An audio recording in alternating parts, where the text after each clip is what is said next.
살아있는 것의 특징은 무엇이 있을까요? 살아있는 것. 살아있는 것은 성장하게 되어 있습니다.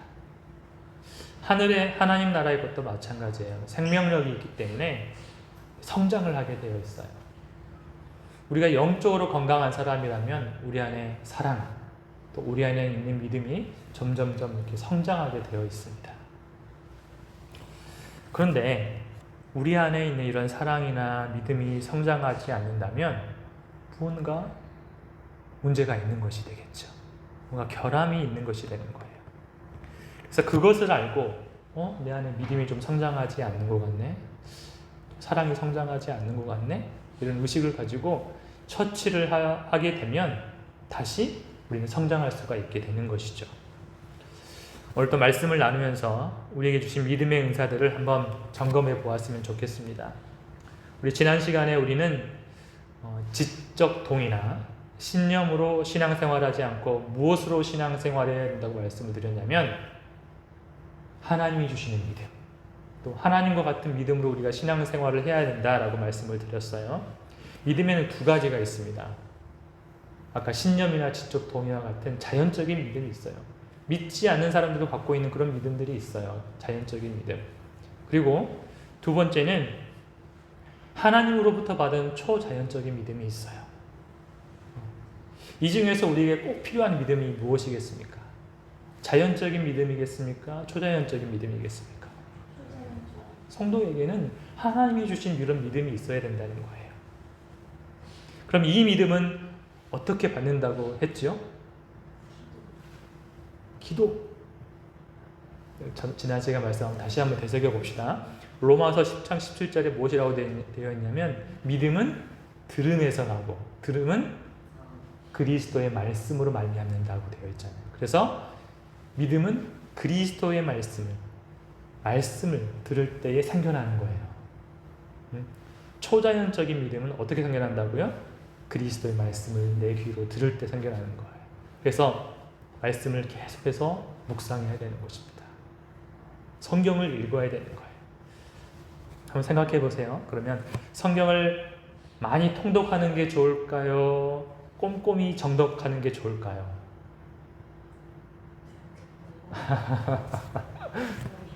꼼꼼히.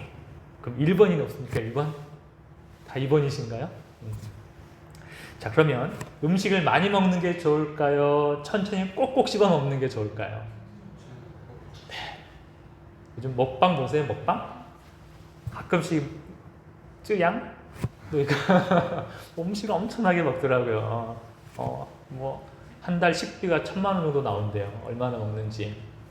물론 본인만 먹진 않겠죠. 스태프들도 먹이고 하다 보니까 그렇게 먹을 텐데 상상을 초월하게 먹습니다. 체중이 50kg가 안 되는데도 불구하고 엄청나게 먹어요.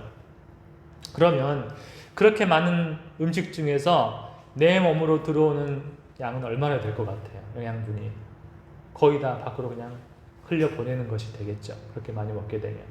실제로 그런다고 해요. 그런데 우리가 음식을 꼭꼭 씹어서 소화액과 잘 버무려서 먹으면 어떻게 될까요? 버리는 것을 최소화할 수 있고 그 중에서 많은 부분들을 우리 몸이 흡수할 수 있다는 거예요. 자, 말씀을 많이 읽는 것도 중요합니다. 왜냐하면 말씀의 골격을 알아야 되거든요. 많이 읽는 것도 좋지만 그 말씀을 정독하면서 성령님께서 이 말씀을 통해서 나에게 무엇을 말씀하시는가를 묵상하는 것, 정독하는 것은 정말 좋은 거예요. 중요한 거예요. 그것은 내 영혼을 살찌게 하는 거예요. 말씀을 읽을 때 성령님께서 계시의 영을 주시고 깨닫게 하시고 즉 소화액을 버무려 주셔가지고 나로 하여금 듣게 하신다는 거예요. 그럼 내 영혼이 살이 찌게 되겠죠. 우리가 그렇게 그리스도의 말씀을 읽게 되면, 묵상하게 되면 나의 믿음도 튼튼해지는 것입니다. 아까 믿음이 어떻게 생겨난다고 했죠? 그리스도의 말씀을 들을 때 그걸 먹는 거예요. 그리스도의 말씀을 그렇게 꼼꼼하게 정독하고 묵상하면서 들어야 나의 믿음이 단단해지는 것이죠. 구약 성경을 읽을 때도 마찬가지입니다. 예수님 당시에는 성경이 신약 성경이 없었죠. 구약 성경만 있었어요. 그래서 예수님께서 무엇이라고 말씀하시냐면 이 구약 성경이 곧 나에 대해서 증거하는 것이다 라고 말씀하신 거예요. 그래서 구약 성경을 읽을 때도 그 안에서 누구를 발견해야 되냐면 그리스도, 예수 그리스도를 발견해야 되는 거예요.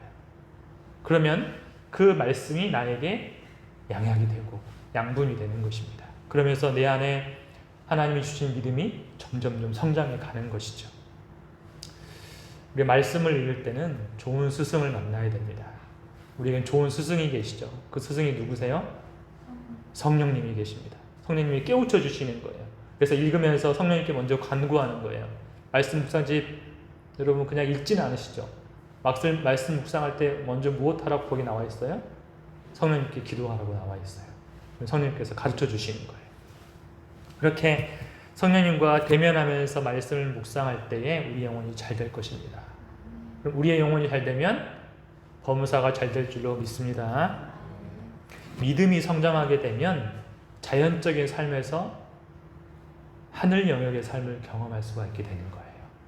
믿음은 역사하는 것이거든요. 그렇다면 왜 우리는 그리스도의 말씀을 들어야 우리의 믿음이 성장할까요? 다른 말씀 들으면 안 되나요? 왜 그리스도의 말씀을 들어야 성장하게 될까요? 우리는 사실 예수님 많이 아는 것 같이 많이 아는 걸로 생각하게 할 수도 있겠지만 우리가 평생에 예수님을 공부해도 예수님의 극히 일부분만을 알 수밖에 없어요. 그럼에도 불구하고 우리는 예수님을 잘 알아야 믿음이 건강해질 수 있고 성장할 수 있습니다. 여러분은 예수님을 누구라고 고백하십니까? 예수님이 누구세요? 마음으로 한번 대답해 보세요. 이거는 사지선다형입니다. 1번 성인 중에 한 명, 2번 반신반일의 영적 존재, 3번 하나님의 아들, 4번 하나님. 정답은 몇 번일까요?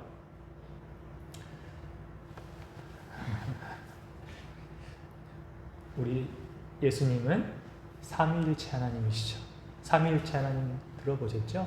성부, 성자, 성령 하나님이 한 분으로 계시는 분을 삼위일체 하나님이라고 해요.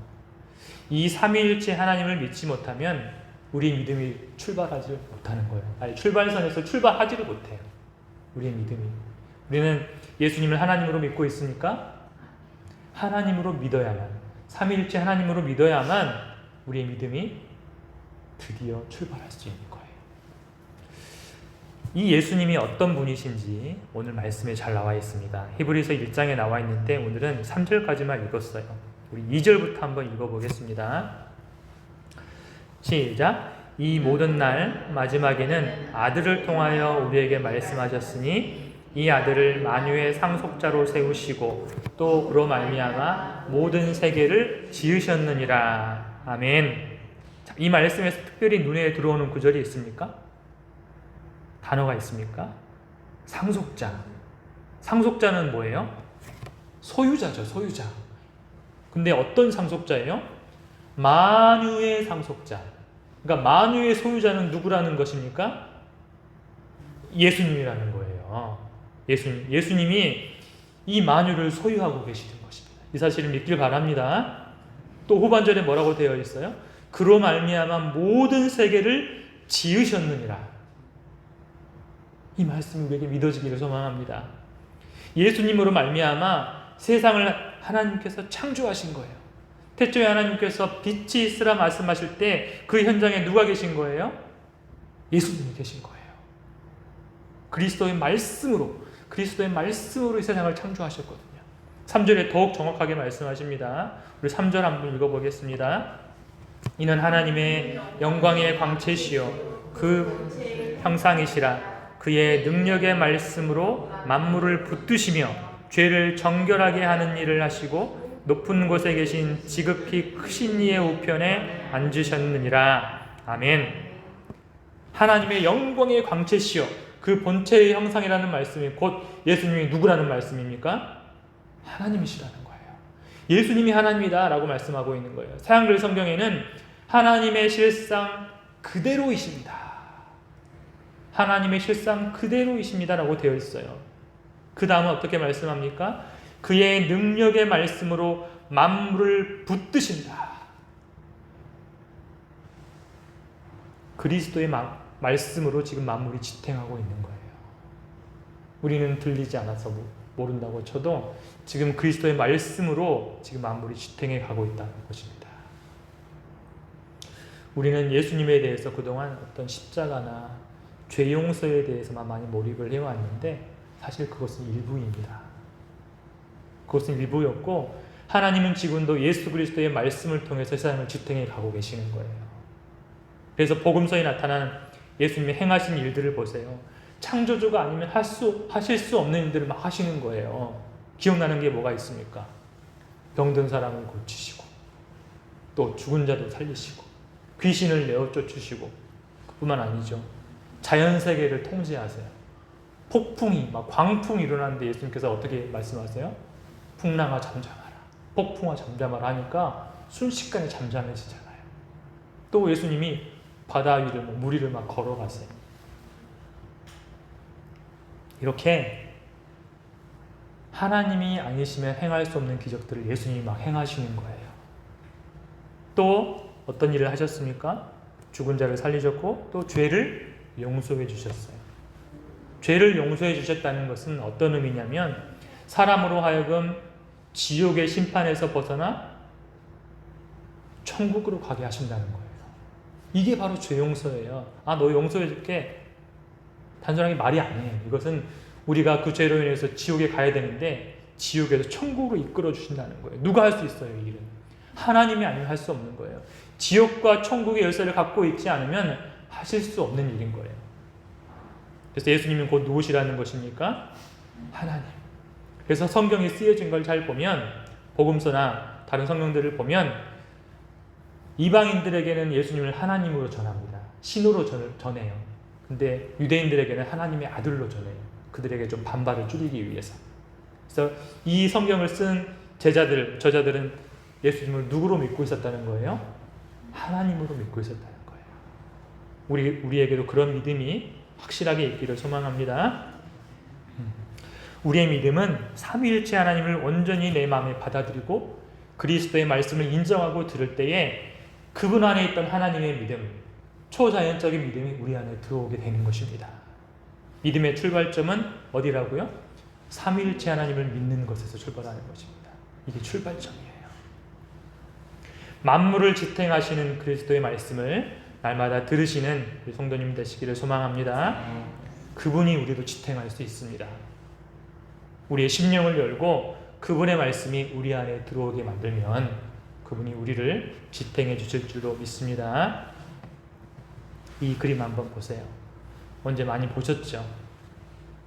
우리 옛날 과거 달력에 꼭 빠지지 않고 나와 있던 그림입니다. 근데 이 그림 밑에는 항상 요한계시록 3장 20절 말씀이 있어요. 한번 읽어볼까요? 시작. 볼지어다 내가 문 밖에 서서 두드리노니 누구든지 내 음성을 듣고 문을 열면 내가 그에게로 들어가 그와 더불어 먹고 그는 나와 더불어 먹으리라. 아멘. 우리가 우리의 마음의 문을 열면 예수님이 들어오셔서 함께 살아가신대요. 그분이 오신다는 건 곧 누가 오시는 거예요? 창조주가 오시는 거예요. 너무 감격스럽지 않습니까? 이 너무나 작은 가슴인데 창조주 하나님께서 들어와 사신다는 거예요. 그분이 오셔서 나의 세계를 말씀으로 통치하시고 우리를 지탱해 주시겠다는 거예요. 그분이 오시면 당연히 우리는 구원을 받게 되는 것이죠. 그분이 만유를 소유하셨고 천국과 지옥을 손에 쥐고 계시는데 당연히 우리가 구원을 받을 수밖에 없다는 것입니다. 그러면 이 말씀은 어떤 교회에 주셨을까요? 요한계시록에 몇 개의 교회가 나오냐면 7개의 교회가 나와요.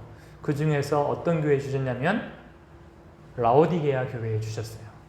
이 라오디게아 교회는 특징이 있는데 신앙이 차지도 않고 뜨겁지도 않은 그런 미적지근한 그런 교회였어요.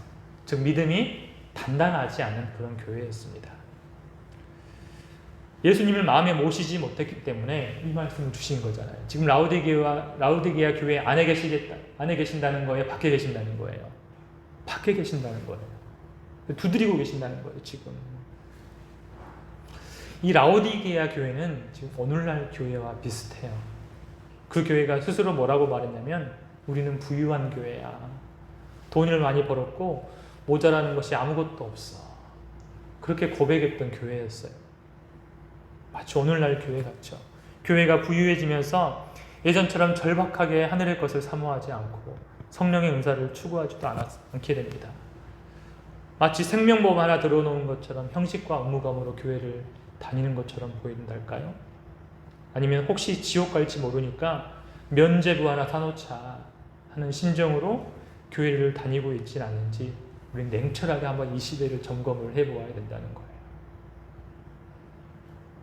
만약에 우리도 그렇게 신앙생활을 하고 있다면 예수님은 우리 안에 계시는 거겠습니까? 바깥에 계시는 거겠습니까? 미지근한 신앙생활을 하게 되면 예수님은 밖에 계시는 거예요.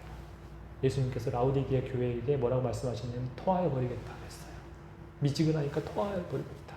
도저히 감당할 수 없구나. 창조주 하나님께서 뭐가 아쉬워서 저렇게 문 밖에서 문 두드리고 계시겠어요. 그분이 그토록 우리를 사랑하시기 때문인 줄로 믿습니다. 우리가 그 프로포즈를 받아들이면 큰 기쁨이 임하게 될 것입니다. 그러나 그 사랑을 거절하게 되면 그 거절의 대가는 엄청나게 혹독할 것입니다. 라오디게아 교회는 그들이 믿음이 있다고 스스로 자부하였을지 몰라요. 나 교회 다녀. 나는 예수님 믿어. 라고 고백했을지 몰라요. 하지만 실상은 예수님은 바깥에 계셨던 거예요. 삶 속에서는 믿음의 증언이 나타나지 않았어요. 그들이나 일반인이나 구별이 되지 않았던 거예요. 거룩하다는 뜻이 무엇이죠? 거룩하다. 이것은 구별된 상태를 말을 하는 것입니다. 세상과는 구별된 상태를 거룩하다라고 표현을 해요. 참된 성도는 세상과 구별이 되는 것입니다. 만약에 오늘날 교회가 이 라오디게아 교회에 갔다면 다시 회복하는 방법은 한 가지예요. 어떻게 회복할 수 있습니까? 닫힌 마음의 문을 다시 여는 것이죠. 예수님이 간절하게 이렇게 목표를 하고 계시잖아요. 마음의 문을 여는 것입니다. 그리스도께 우리의 마음의 문을 열므로 인해서 삼위일체 하나님께서 나의 가슴 속에 나의 마음에 들어오게 하시는 것이죠. 그렇다면 마음의 문을 어떻게 열까요? 닫힌 마음의 문을 어떻게 열까요? 주님은 이 말씀 바로 앞절 19절에서 열심을 내라, 회개하라 라고 말씀하셨어요. 우리가 어떤 열심을 내야 되겠어요? 어떤 열심을 내야 되겠죠? 그리스도의 말씀을 듣기 위해서 열심을 내야 된다는 거예요. 그동안 내가 그리스도의 말씀을 좀 소홀히 했구나. 다시 열심히 말씀에 집중해야 되겠구나. 그런 열심을 내는 것입니다. 또 회개는 단순히 죄를 고백하는 것이 아니에요. 그걸 끝내는 것이 아니라 자기를 고쳐가는 것을 의미합니다. 회개는 날마다 자기를 고쳐가는 거예요. 그리스도의 중심으로 살지 못했던 삶은 이제 그리스도의 삶의 중심으로 나를 변화시켜가고 고쳐가는 삶을 회개라고 하는 것입니다. 그게 마음의 문을 여는 거예요. 그리스도가 들어올 수 있도록. 그렇게 되면 주님이 그렇게 해서 우리 안에 들어오시게 되면 어떤 일이 벌어지냐면 놀라운 보상을 주시겠다고 약속해 주셨어요. 그 다음 절에 뭐라고 되어 있냐면 21절에 보면 제가 한번 읽어드리겠습니다. 이기는 그에게는 내가 내 보좌에 함께 앉게 하여 주기를 내가 이기고 아버지 보좌에 함께 앉은 것과 같이 하리라 라고 말씀하세요. 자신의 보좌에 함께 앉혀주시겠다는 거예요. 예수님이 아까 누구라고 말씀하셨죠? 하나님이라고 말씀하셨잖아요. 우리가 예수님과 함께 앉으면 누구의 보좌에 함께 앉는 거예요? 하나님 보좌에 함께 앉는 거죠. 이 놀라운 복을 우리에게 주시겠다는 거예요. 나를 받아들이기만 하면, 너희가 마음의 문을 열기만 하면 이 복을 주시겠다고 약속하시는 거예요. 이 사람이 감당할 수 있는 복인가요? 사람은 감당할 수 없는 복이잖아요. 그런데 예수님께서 그걸 주시겠다는 거예요. 어떤 교회에 이 복을 주시겠다고 하셨어요? 라오디게아 교회에게. 사대교회는 처참한 교회였죠, 정말. 근데 사대교회 다음으로 문제가 심각했던 이 라오디게아 교회에게 그런 복을 약속하신 거예요. 너희가 마음의 문을 열면 나의 보좌에 함께 앉게 해줄게. 어둠의 영이 그 시대를, 또 지금 이 시대를 막 짙게 무겁게 공격해온 만큼 예수님은 정말 우리의 상상을 초월한 보상을 약속해 가시면서 우리를 이끌어 주시고 계신다는 거예요. 우리가 어떻게 해야 되겠습니까? 이 사이에서 갈팡질팡할 것이 아니라 누구에게 달려가는 거예요? 예수님께 달려가야 되는 것이죠. 요즘 교회들을 라오디게아 교회 같다고 평가하는 신학자들 또 목사님들이 많이 계십니다.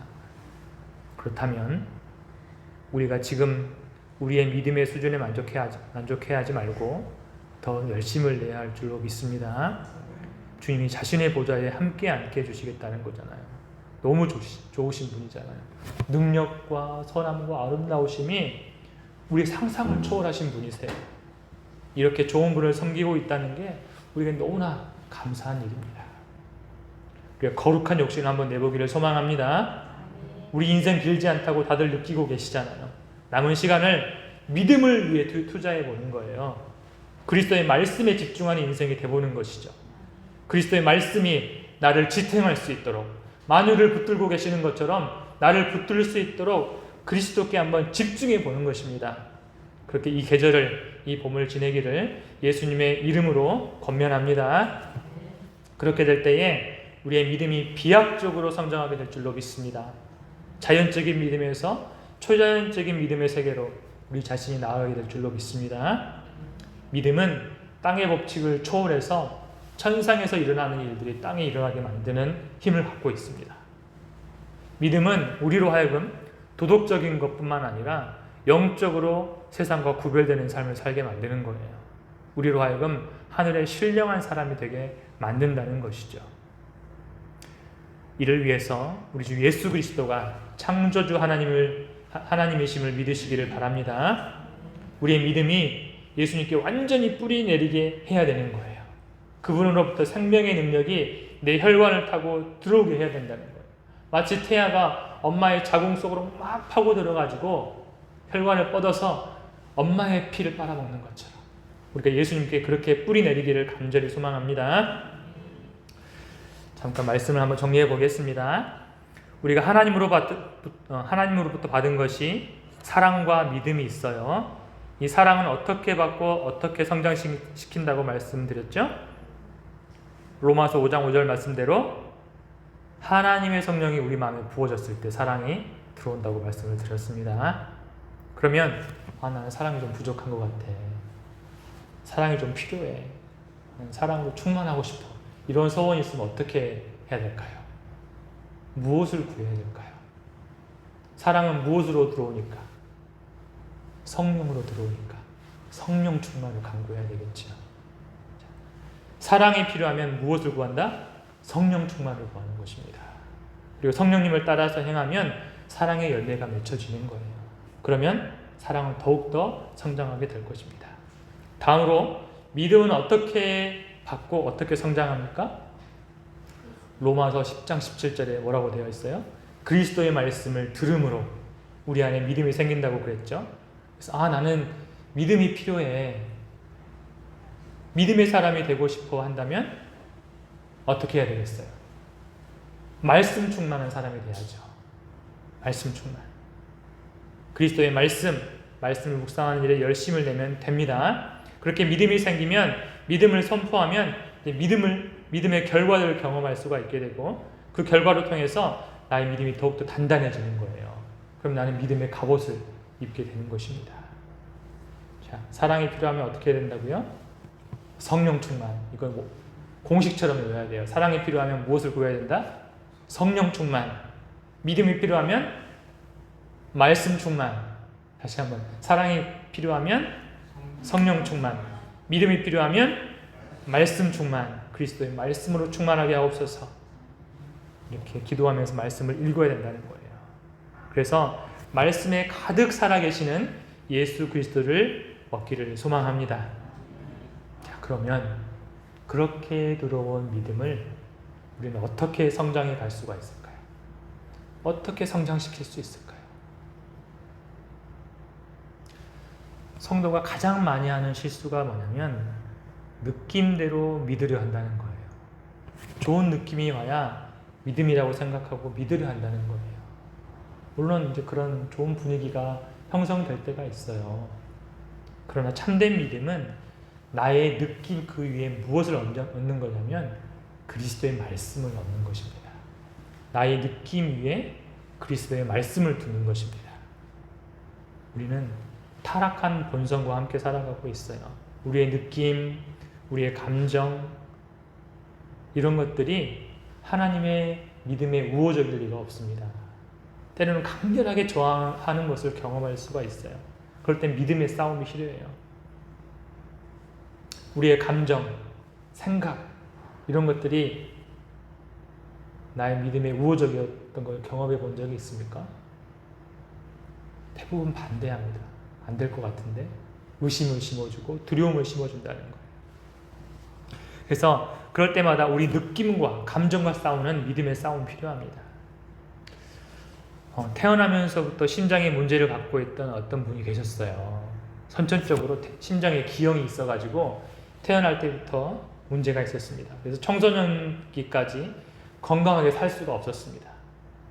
한 번은 문제가 너무 심각해져서 16개월을, 그러니까 1년 4개월을 침상에 누워 있었던 것이죠. 누워서 할 수 있는 일이 없으니까 신약 성경을 읽기 시작했어요.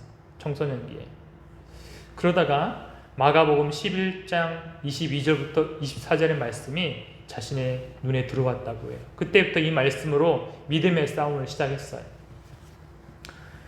이 말씀에 무엇이라고 되어 있습니까?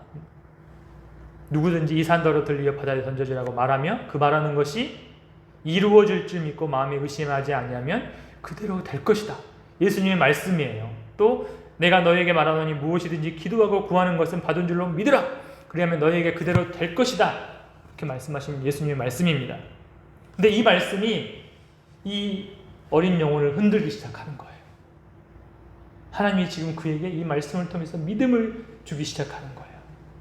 그래서 그리스도의 입에서 나온 말씀으로 인해 자신이 더 이상 침상에 누워있을 필요가 없다라고 믿기 시작했어요. 하지만 자신의 몸은 지금 어디에 누워있는 거예요? 침대에 누워있어요. 자신의 느낌도 자신은 환자라고 생각하고 있는 거예요. 그래서 이 말씀을 가지고 주변 목사님을 초청을 해가지고 물어보는 거예요. 목사님, 이 말씀이 무슨 뜻이에요? 그럼 저도 나을 수 있다는 말씀 아닙니까? 저도 일어설 수 있다는 말씀 아닙니까? 이게 조언을 구하는 거예요. 주변 분들에게. 저도 믿음으로 나을 수 있는 거 아닙니까? 근데 돌아오는 답변은요. 이 아이가 이제 병색이 짙어지니까 갈 때가 됐구나. 이런 반응을 가졌대요. 목사님뿐만 아니라 의사들뿐만 아니라 심지어 자기 부모도 이제 갈 때가 됐구나. 그렇게 생각을 했다는 거예요. 하지만 이분은 자신의 믿음을 느낌과 또 주변의 분위기로 인해서 포기하지 않았습니다. 어느 날도 이 말씀을 묵상하면서 자신이 나았다고 믿고 있었어요. 하지만 자신은 여전히 누워 있었죠. 근데 그때 성령님께서 그에게 말씀하시는 거예요. 얘야, 너가 나았다고 믿는다면 일어나야지. 일어나야지. 라고 말씀하시더래요. 그래서 자신의 몸을 스스로 이렇게 세웠어요. 그랬더니 일어나지는 거예요. 또 성령님께서 말씀하시는 거예요. 너가 나았다고 믿는다면 일어서서 걸어야지. 이렇게 말씀하신다는 거예요. 그래서 자신이 다리를 침대 밑으로 내려놓고 이제 한 걸음씩 걸어보는 거예요. 그랬더니 걸어지기 시작하는 거예요. 16개월을 침상에 누워 있었는데 그 믿음으로 인해서 걸어지기 시작하는 거예요. 그래서 그날 스스로 옷을 갈아입고 혼자 1층 계단으로 내려가서 가족들의 식사 자리에 혼자서 앉아서 같이 식사를 했다고 해요. 그러자 할아버지가 이렇게 말씀하셨대요. 죽은 나사로가 부활했니? 감격하면서. 할아버지 눈에는 그의 그런 기적으로 보였던 것이에요. 죽은 나사로가 살아난 것 같은 기적으로 보였던 것이에요. 이분이 느낌에 따르지 않고 분위기에 따르지 않고 믿음을 따라 행하였기 때문에 그런 믿음의 결과가 나타났던 것입니다. 그리스도의 말씀이 그를 지탱하고 그의 뼈와 근육을 힘있게 하신 것입니다. 그렇게 믿음으로 치유를 받은 후에 또 이제는 일을 해야 됐대요. 그때가 세계 경제 대공황 시대였거든요. 근데 일을 찾기가 쉽지 않았대요. 근데 일을 찾다가 식물원에서 이제 복숭아 나무를 뽑는 일을 한 거예요. 그러니까 누가 주문을 하면 그 나무를 뽑는 일을 한 거예요. 근데 몸은 치유되었지만 16개월을 병상에 누워있다가 몇 달 안 되어서 이제 그런 육체 노동을 하는 거기 때문에 체력이 너무너무 힘들었대요. 주변 사람들이 이분을 보고는 당신은 이제 오늘 못 나올 줄 알았다. 어제도 2-3명이 그만뒀거든. 이렇게 말을 했대요.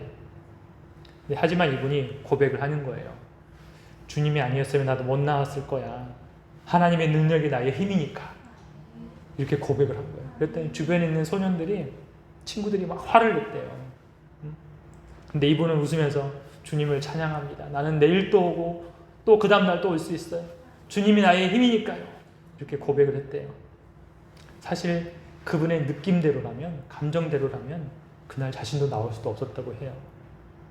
하지만 그날 아침 몸에는 전혀 힘이 없었지만 첫 번째 나무, 두 번째 나무를 뽑기 시작하면 머리에서부터인가 막 망치를 얻어받은 것처럼 힘이 생기고 그 힘이 온몸으로 퍼져나가면서 온종일 용사처럼 일을 할 수 있었다고 그래요. 그렇게 일을 하는 중에 결국에 모든 사람들이 다 일을 그만뒀어요. 너무 힘들어가지고. 다 그만두고 자연적으로 볼 때 가장 약하고 몸이 마른 그분 혼자만 남아서 끝까지 일을 하였다고 합니다. 그렇게 이분은 느낌을 따르지 않고 믿음을 따라 행했습니다. 그 뒤로도 많은 믿음의 기적을 보게 되고 하나님을 찬양하였고 목사가 됐고 결국은 선천적으로 문제가 있게 태어났지만 건강하게 사시다가 90이 넘도록 사시다가 하나님의 부르심을 받아 떠나가셨습니다. 많은 사람들은요, 구하는 것을 먼저 받고 믿으려고 해요. 그러나 성도는 구하는 것을 먼저 믿고 그 후에 받게 됩니다. 이게 진리입니다. 받는 것이 먼저가 아니라 무엇이 먼저라고요? 믿는 것이 먼저인 것입니다. 그래서 히브리서 11장에서 이렇게 말씀하죠. 믿음은 바라는 것들의 실상이다. 아멘. 소망은 이렇게 말한대요. 나는 언젠가 가질 것이야. 근데 믿음은 이렇게 말한대요. 나는 지금 그것을 가졌다. 여러분은 구하는 것을 가질 것입니까? 아니면 가졌습니까? 이런 믿음이 있어야 소유할 줄로 믿습니다. 하나님께서 우리에게 주신다고 말씀하셨으면 이미 우리에게 주어진 거예요. 필요에 따라 가져가면 되는 거예요. 그래서 느낌에 의존하지 말고 항상 말씀에 의존하는 우리 순전한 통도가 되시기를 소망합니다. 우리의 믿음 생활은 느낌 위에 말씀을 두는 거예요. 항상 약속의 말씀을 최우선에 두는 삶이 믿음의 삶인 것입니다. 자, 말씀 한번 정리해 보겠습니다. 우리의 믿음이 언제 생긴다고요? 그리스도의 말씀을 들을 때 생겨납니다. 그럼 그리스도가 누구시라고요? 창조주 하나님이시라고요. 그분의 말씀이 지금 이 세상을 지탱하고 있는 거예요. 우리의 믿음이 언제 성장한다고요? 나의 느낌을 따르지 않고 말씀을 그 위에 두고 행동할 때에 믿음의 결과가 나타나게 되고 나의 믿음은 더욱 성장하게 될 줄로 믿습니다. 꼭 기억하세요. 이건 공식처럼 기억하라고 말씀드렸죠. 사랑이 필요할 땐 무슨 충만? 성령 충만. 믿음이 필요할 땐 무슨 충만? 말씀 충만. 꼭 기억하시기 바랍니다. 말씀을 묵상하시면서 말씀에 가득 살아계시는 우리 예수 그리스도를 모으시길 바랍니다. 그는 하나님의 영광의 광채시요 하나님의 본체대로의 모습이십니다. 그는 자기의 능력 있는 말씀으로 만물을 보존하고 계시는 분이십니다. 우리가 삼위일체 하나님을 바르게 믿어야 우리의 믿음이 강력해지는 것이죠. 믿음의 삶은 공격적입니다. 나의 믿음의 화살을 쏘아 올리십시오. 어디로 쏘아 올리냐면 주님 계신 그 보좌를 향해 쏘아 올리는 거예요. 막는 세력이 있어요. 두려움, 의심, 걱정, 또 불안한 느낌, 또 불안정한 분위기 이런 것들을 과감하게 돌파해버리고 나의 마음을 하늘에 계신 그리스도의 보좌에 단단히 묶어두시기 바랍니다. 그래서 이 세상에서는 천상에 묶어놓은 나의 믿음의 끈에 의지해서 살아가는 거예요. 마치 스파이더맨처럼 그 믿음의 끈을 꼭 붙잡고 모든 문제를 돌파하면서 세상을 활보하면서 또 세상을 다스리고 정복하는 믿음의 사람이 되어가야 된다는 것이죠. 예수님이 그런 사람을 지금 이 마지막 시대에 부르고 계십니다. 예수님이 마지막 시대를 생각하시면서 이렇게 말씀하셨어요. 내가 올 때 세상에서 믿음을 보겠느냐. 그 말은 뭐예요? 역설적으로 말하면 그런 믿음을 보고 싶다는 것이죠. 우리 주님 다시 오실 때에 주님께서 요구하시는 그런 믿음의 사람이 곧 내가 되기를 축원합니다. 우리 순전한 성도가 되기를 축원합니다.